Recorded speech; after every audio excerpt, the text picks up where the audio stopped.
Hi, I'm Ryan Szymanski, curator for Battleship New Jersey Museum and Memorial. And today, our production values have gone up and we're filming from the same set as they used to film Winterfell for the Game of Thrones series. So, in today's episode, I've been working at the gangway, greeting guests coming on board for the whole day, and I've gotten several questions about the battleship being used as an icebreaker. In the time that I've lived here in the Philadelphia, Camden area, the river's only frozen over like this. Maybe it's once every 4 years. We'll have like 3 relatively decent years and then 1 brutally cold year like this one. So we don't get that question all that often, but right now the ship is surrounded by pack ice. So, like I said, people have been asking if the battleship can be used as an icebreaker. Why do we even make icebreakers if you have ships? This ship is huge. She's heavy at 57,500 tons. She's got a tremendous amount of horsepower, 212,000. So surely that's enough power to break through the ice. Why do we make ships specifically for that? So, icebreakers have several special design features that even the battleship can't compete with. One of those is that they have a relatively short length-to-beam ratio. The battleship has a very high length-to-beam ratio, which means that she is significantly longer than she is wider. It's almost 9 times longer than she is wide, and that's to get a really high speed. Icebreakers don't need to attain a high speed. A high speed isn't going to help them break ice any better, but they do need a nice wide beam to be able to support some of the weight and some of the other features they have, and it also means they're going to break a wider channel so that other larger ships like the battleship can follow through what they've broken. Another feature that icebreakers have is a heavily reinforced bow.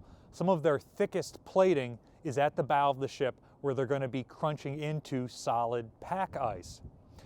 The battleship's very thinnest shell plating is at the bow at the waterline. That's designed that way intentionally because we don't want to set off armor-piercing shells, and that's the part of the ship where there is nothing worth protecting. So we want a shell to just hit it and punch straight through like it's paper mache. So that's where our very thinnest stuff is. It's something like 7/16 of an inch thick. And while much of the rest of the shell plating is STS steel or armor, that is mostly mild steel, or the same stuff that most other things that aren't battleships are made out of. Icebreakers with their heavily reinforced bows are able to take that strain a lot better than a battleship can. The other feature is Battleship New Jersey, again, is designed for speed. So her bow comes down relatively straight. It gets pretty bulbous underwater, but it's extremely narrow at the waterline. Icebreakers tend to have a straight bow above water, but then below water it very severely caves inwards, and that's so they can drive up onto pack ice and use the weight of the ship to fall down, crunching it open. It's almost like riding a roller coaster. Things beaching itself, breaking through, and doing that over and over again. The battleship cannot do that. We're going to be impacting the ice with our very thinnest section, and then something's going to give the ice or the bow of the ship, and it's more likely to be our long, thin bow than some really set-in pack ice. Another feature that icebreakers have are some pumps that allow them to move water from their tanks. Now, the battleship has these too, but not nearly the same pumping capacity as on an icebreaker. The idea is if an icebreaker gets stuck in the ice or they drive up and it doesn't do anything for them, they can pump their ballast water forward to make their bow more heavy and make them crunch, or from side to side to make them rock a little bit to help open that way up. And again, the battleship can do this, but to a much slower degree. Another feature that icebreakers have that Battleship New Jersey actually shares with them, but not necessarily intentionally in this case, and it's not something that all battleships have, is that icebreakers usually have the stern of the ship overhang the propeller. So that the propeller spinning, if the icebreaker goes through some waves and the propeller comes up a little, it's not going to catch that pack ice and break blades on it. Battleship New Jersey has that same kind of overhang by her design, but it's not for ice breaking. And again, many battleships do not have that. In fact, you'll often see warships that have, particularly from the World War II time period, that have like a round cage around the back of the ship that's over where the propeller overhangs the hull, so that if they're operating alongside another ship, that part's not going to get close enough. It's got that special railing there to stop it. Now, all that is not to say that Battleship New Jersey could not break ice. The sort of ice that we have here on the Delaware River is not all that bad at the end of the day, and the battleship could pretty easily drive through this. In fact, many of the local tugboats have been coming up and down the river just fine and breaking ice just naturally, even though they're not designed to be icebreakers. So the battleship could certainly make her way through this ice field if she needed to.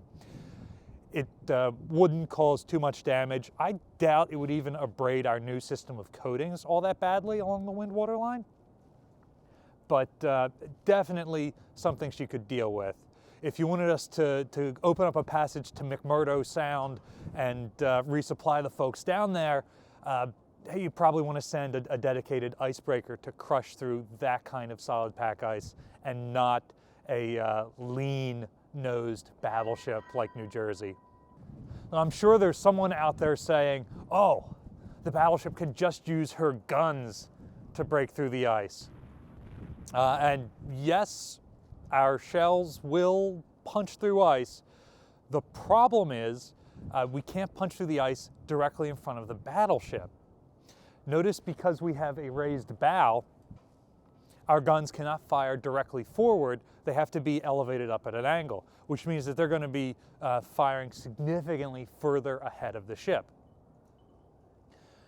Our 16-inch guns for turrets 1 and 3 can depress to -2 degrees, specifically so you can clean out the barrels. Turret 2 can only depress to 0 degrees because the roof of turret 1 prevents them from going any lower.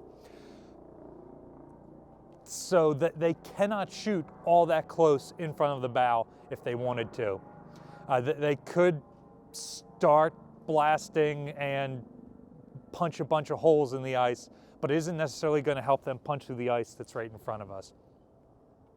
And it's not efficient at all, but I guess you don't care about that. We're talking about using a battleship to break ice, so we've already thrown efficiency out the window.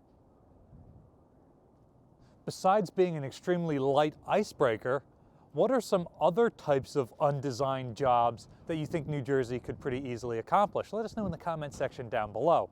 Battleship New Jersey receives operating support from the New Jersey Department of State, also from a number of other businesses and private individuals like yourselves. We really appreciate your support. There's a link in the description below for ways you can donate to support the museum.